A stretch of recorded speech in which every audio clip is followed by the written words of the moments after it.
Voces que generan opinión en Mesa de Noticias. Hace semanas que no lo veíamos, pero ya estamos conectados con él y vamos a hablar, por supuesto, de temas importantes. El tema medioambiental es relevante para nuestra radio y siempre estamos abordándolo. Y qué mejor que hacerlo con nuestro columnista Ricardo Barra, director del Centro EULA UDEC. ¿Cómo está, profesor? Bienvenido. Hola, muy profesor. Bien, muchas gracias, Ángela y Leslie, por esta bienvenida, digamos. En realidad no pude estar porque me agarré el bicharraco del COVID. Oiga, sí. Pero doy las gracias, fíjese usted que doy las gracias a las vacunas. En realidad yo creo que estamos en la situación que estamos hoy día, digamos, de la pandemia esta que nos dejó enclaustrados por 2 años, gracias a las vacunas, ¿ya? Y los síntomas que tuve con el COVID-19 fueron típicos de una gripe, pero no tuve fiebre, por ejemplo, que es una característica fundamental de las infecciones virales que combaten las vacunas también. Entonces yo creo que sirvió la vacuna y bueno, que nuestras auditoras y auditores se protejan también, aquellos que no tienen su cuarta dosis, que la usen porque efectivamente es muy, muy efectiva y yo creo que gracias a esas vacunas que han sido desarrolladas, gracias al desarrollo y avance en conocimiento científico que tenemos hoy día, estamos en la situación sanitaria que estamos, que ojalá no empeore, por cierto.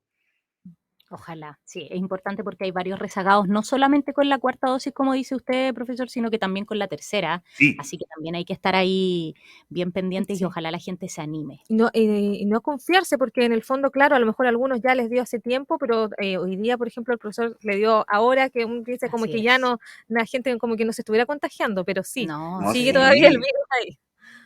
Sí. Oye, miren, yo quería comentar, bueno, tenemos este domingo una decisión fundamental, o sea, ¿quién pone duda, digamos, de que quizás es una de las decisiones que tenemos que tomar como chilenos más importantes en las últimas décadas, ¿no? Que consiste en aprobar o rechazar un texto que se nos propuso, el texto de la Convención Constitucional, digamos,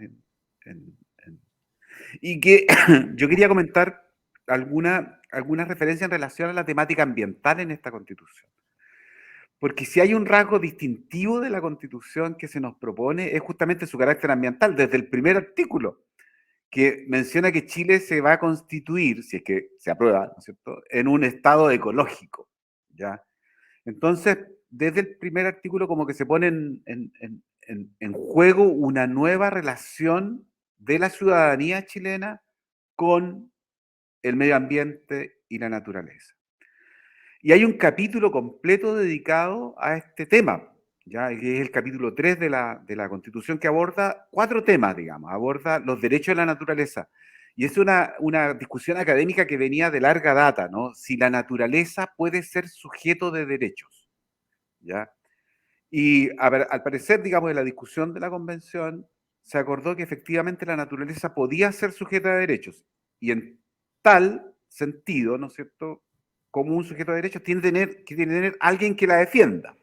Y se crea, ¿no es cierto?, en ese contexto, así como en la justicia ordinaria existe el defensor público, ¿no es cierto?, en esta nueva propuesta que se nos hace existe los defensores de la naturaleza, el defensor o defensora de la naturaleza. O sea, va a haber alguien, ¿no es cierto?, una estructura dedicada a proteger la naturaleza, digamos. O sea, que nos pone, yo diría, en un escenario que hay gente que no le gusta porque dicen, bueno, ¿cómo la naturaleza va a tener derechos? Ya, pero yo creo que nos pone en cierta medida en el siglo XXI. Yo he tenido muchas discusiones con colegas del ámbito de las leyes, este tema lo habíamos discutido décadas, digamos, de ver cómo se puede ir promoviendo e incentivando la protección de la naturaleza en un contexto de degradación de la naturaleza, como la hemos observado en las últimas décadas,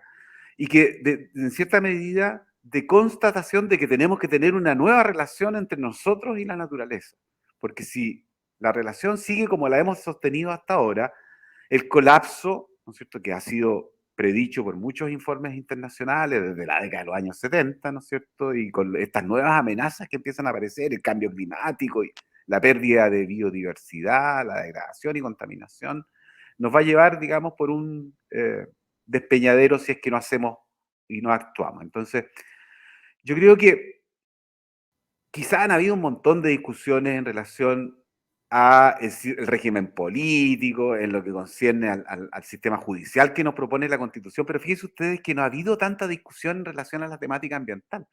Eso justamente le iba a comentar, profesor, y también a Leslie y a nuestros auditores, que en general en esta temática pareciera que hay un consenso de Sí, ambas posturas, en donde están bastante polarizadas en varias temáticas. Pareciera que la medioambiental es una que confluye, de hecho, no sé, en estos últimos días se ha escuchado así como, si llegamos al escenario de generar a lo mejor una nueva propuesta, el tema medioambiental se mantendría bastante sin mayores cambios. exactamente. Y yo creo que esto demuestra un poco la transversalidad de la temática y la necesidad de actuar, digamos, colectivamente para resolver estos serios problemas ambientales que tenemos como sociedad.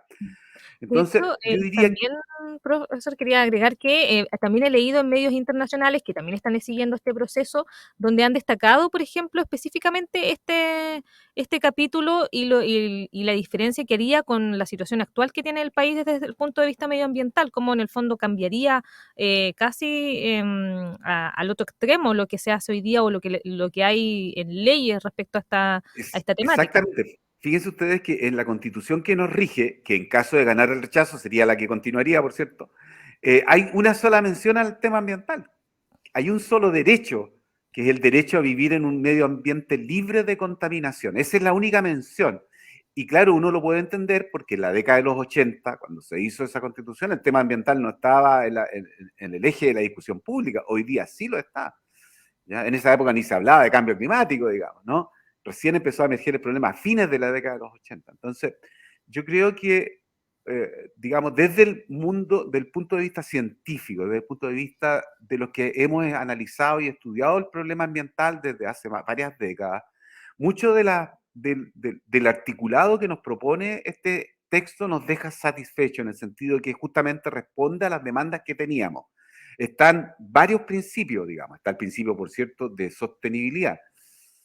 ¿Ya? Está la preocupación por mantener un equilibrio entre la sociedad y la naturaleza. Está el tema de las aguas, ¿no es cierto? Que está en un estado crítico, ya lo hemos discutido en otras columnas, ¿no es cierto? El tema de la sequía, de la escasez hídrica, de las inequidades también en la distribución del agua, ¿no? Y cómo hemos ido evolucionando, incluso antes de la convención, de la propuesta de texto constitucional, ¿no es cierto?, hace asegurar el derecho humano al acceso al agua y al saneamiento. ¿Ya? Eso está garantizado, ya es un derecho humano que Chile ya había firmado antes, lo que hace la actualización del Código de Aguas que se firmó hace muy poco, es ponernos al día con un compromiso que como país ya habíamos adoptado a nivel internacional. Pero claro, el escenario hoy día es más complejo y yo creo que el texto que se nos propone desde la perspectiva ambiental aborda correctamente el escenario de la crisis climática que tenemos, de la pérdida de biodiversidad y de contaminación. De manera que, como ustedes muy bien indicaron también, el tema, digamos, parece ser un tema de consenso y eso nos alegra porque gane la prueba o el rechazo, ¿no es cierto? Va a ser una temática que va a continuar estando en la discusión pública y probablemente si es que hay una nueva discusión, las variaciones que haya sobre el tema no van a ser demasiadas, digamos. De manera que yo entiendo que, por lo menos, a mí lo que indica lo que se nos propone como texto constitucional está, digamos, de acuerdo a lo que la sociedad está demandando en este siglo XXI, con todos los problemas ambientales que están en la palestra pública hoy día. ¿Y falta algo desde su perspectiva? Me imagino que usted se ha devorado ese capítulo Sí, de la propuesta. yo creo Eh, que sí, es interesante la pregunta, Ángela, porque cuando yo creo que vamos a tener que, porque en el fondo lo que nos impone el texto es una nueva forma de organización del Estado, es una nueva exigencia, ¿ya? Una exigencia de que nuestro Estado se coordine más, que instituciones que tradicionalmente no conversan entre ellas, el Ministerio de Vivienda, Energía, Medio Ambiente, etcétera, el Ministerio de Agricultura, puedan establecer un nivel de coordinación mayor, que va a requerir, por cierto, una mayor preparación de las personas que van a llevar adelante este proceso transformador, sobre todo en cómo vamos enfrentando como país la temática ambiental. Yo creo que los grandes desafíos van a estar en la implementación. Hay muchas dudas de cómo cada una de estas muy buenas ideas que están escritas en la propuesta se van a poder implementar. Y si tenemos o no las capacidades para poder implementarla, porque hay que recordar que la vieja institucionalidad ambiental todavía no está completa. Imagínense ustedes, llevamos 12 años discutiendo la instalación de un Servicio Nacional de Biodiversidad y Áreas Protegidas, que estaba en la reforma que se hizo en 2010 y que todavía no ve la luz. ¿Ya? Entonces, no son fáciles, digamos, estos procesos de implementación de nuevas estructuras, porque generan mucha tensión al interior del Estado, digamos. Generan muchas discusiones, tensión, quiénes tienen las atribuciones, quiénes tienen en definitiva el poder. ¿Ya? Y que de hecho Y es una disputa por eso, en el fondo. y que de hecho es una necesidad. Nosotros hemos tenido entrevistados acá que nos hablan de cómo coordinar, por ejemplo, al Ministerio de Medio Ambiente, dándole más atribuciones, con el Ministerio de Agricultura, con el Ministerio de Obras Públicas, porque pareciera que en ciertas temáticas todo confluye, cómo se le da más atribuciones a CONAF, etcétera. Son una serie de servicios e instituciones que hoy día, claro, conversan en ciertos momentos, pero pareciera que deberían hacerlo mucho más. Exactamente. De hecho, yo no sé si ustedes observan, pero nuestro CRM de Medio Ambiente, Oscar Reichert, indicó el día martes, digamos, en la prensa, que se requería un mayor nivel de coordinación para tener más éxito en las medidas de los planes de descontaminación. ¿Ya? Entonces, ese nivel de coordinación a que el CEREMI está llamando requiere también más organización del Estado, mejor organización, personas entrenadas y preparadas para entender la complejidad que tienen estos problemas, porque, por ejemplo, en el caso de la contaminación atmosférica, eso parte, digamos, del tipo energético que usamos para calentar la casa, el aislamiento térmico de las viviendas, que tiene que ver con el Ministerio de Vivienda, el Ministerio de Energía para decretar si la leña es o no un combustible, etcétera. O sea, se requiere una gran coordinación. Y yo creo que tenemos que prepararnos con mayor intensidad para este nuevo escenario. O sea, yo creo que lo que nos está proponiendo el texto constitucional requiere un más y mejor Estado. Ya hay una exigencia. Y ahí, por cierto, las instituciones de formación como la nuestra, las universitarias, los centros de investigación, estamos mandatados y llamados a ir construyendo también esas capacidades que tienen que responder a estas nuevas demandas que aparecen en la sociedad desde la perspectiva ambiental. Ahí también, ¿cómo se va a avanzar en lo que tiene que ver con la educación? Porque cuando hablamos, por ejemplo, del tema también de todo lo que tiene que ver con la calefacción, por ejemplo, hay sectores que uno tiene identificado en el Gran Concepción, por ejemplo, que, claro, son muy helados y muchas casas se calefaccionan con leña, generan humos visibles, pero también a lo mejor, claro, cómo se cambia el hábito de esas personas que están acostumbradas a usar, ¿cierto? Y así en distintas otras áreas que afectan, ¿cierto?, al cuidado del medio ambiente, pero que tienen que ver como con hábitos que ya van más allá de lo que hablábamos quizás en, no sé, de poder compostar, por ejemplo, sino que el tema de la calefacción, o también si voy a ampliar mi casa, ampliarla abajo, por ejemplo, los parámetros de tener cierto este aislamiento, cierto, que permita que después no necesite estar pasando frío en invierno y necesite Cambio de estar todo hábito. el día con la estufa prendida a leña. Eso yo creo que es un punto central, Leslie, en el sentido de que la educación, sin duda, es un proceso que vamos a tener que promover. Y yo digo que esto nos demanda un proceso de alfabetización. Así como aprendimos a leer, ¿no es cierto? Yo creo que necesitamos, en conjunto con la implementación de estas transformaciones que nos propone el nuevo texto constituyente, que no sé si se irá a aprobar o rechazar el lunes o el domingo, digamos, tiene que ver con también cómo podemos promover y alfabetizar ambiental y ecológicamente a nuestra población. Qué Y buen eso concepto parte... ese, profesor. ¿Ah? Qué buen concepto. Está la alfabetización tradicional, la digital y también la ecológica. Por supuesto, necesitamos empezar ya a hacer esas transformaciones en nuestro sistema educativo para alfabetizar ambientalmente a todos, desde los kinder hasta los grandes cursos universitarios. No puede haber hoy día un profesional universitario que no entienda de cambio climático, de crisis ambiental, etcétera, digamos. ¿Se fijan? Entonces ahí tenemos un tremendo desafío como país. Y yo creo que así como se habla de la alfabetización digital, como bien decía Ángela, yo creo que tenemos que empezar a hablar de alfabetizar ambiental y ecológicamente a nuestra población.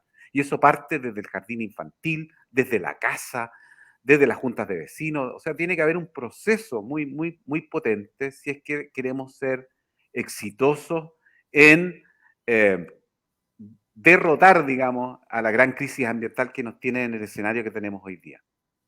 ¿Se han hecho algunas experiencias al respecto en establecimientos educacionales, sobre todo pensando en que los expertos en este tema dicen que, claro, los niños son los que permean y adquieren muchos hábitos que justamente son los que van empujando ahí el tema, pero no es masivo todavía, así que me imagino que también ahí la fuerza por quienes empujan estas temáticas es ahí, es en la primera infancia, en la educación primaria. Exactamente, pero para eso necesitamos también, Ángela, formar a las que forman a los niños, ¿no?